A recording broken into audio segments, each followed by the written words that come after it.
కీర్తి మా family friend, కానీ తను ఫస్ట్ పరిచయం అయింది ఏంటి అంటే వెయిట్ తోటే ఎక్కువ ఉంది ఎలాగా అని చెప్పేసి. నేను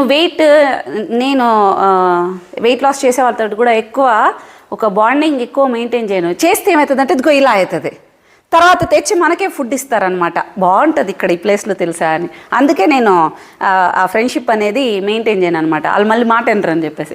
సరే, ఫస్ట్ క్వశ్చన్, నేను ఎవరైనా వెయిట్ లాస్కి వచ్చే వాళ్ళని ఒక క్వశ్చన్ అడుగుతాను. ఒకటి, మీరు అది చేసా ఇది చేసా ఏదేదో చేశా అని చెప్తారు. ఏదేదో చేయడం కాదు, అసలు ఏం చేయలేదు ఎప్పుడైనా ఆలోచించారా? చేసే మిస్టేక్ ఏమేమి ఉన్నాయి? మీరు చేస్తున్న దాంట్లోనే అపోహతోటి మేము కరెక్ట్గానే చేస్తున్నాం అనే అపోహతోటి చేసే మిస్టేక్స్ ఏమున్నాయి ఎప్పుడైనా కనీసం రెక్టిఫై చేసుకున్నారా? అండ్ రెండోది, మీరు కన్సిస్టెన్సీ మెయింటైన్ చేశారా? మీరు ఎన్ని కంప్లైంట్సే చెప్తున్నారు కదా మీ బాడీ మీద, మీరు ఎంత కన్సిస్టెన్సీ మెయింటైన్ చేసినారో, ఎఫర్ట్స్ పెట్టారని అడుగుతాను అనమాట. దాంట్లో ఫస్ట్ వాళ్ళు చెప్పే ఏంటి తెలుసా? ఎక్కువ నేను మధ్యాహ్నం మాత్రమే నేను రైస్ తింటాను, పొద్దున్న నేను దోశ ఇట్లాంటివి తింటాను, టిఫినే, మళ్ళీ నైట్కి వచ్చేసరికి దోశ ఇంతే. ఇప్పుడు శరీరంతో పనిచేసే వాటి కంటే కూడా మనం ఎక్కువ శ్రమ పెడుతుంది బుర్రకి.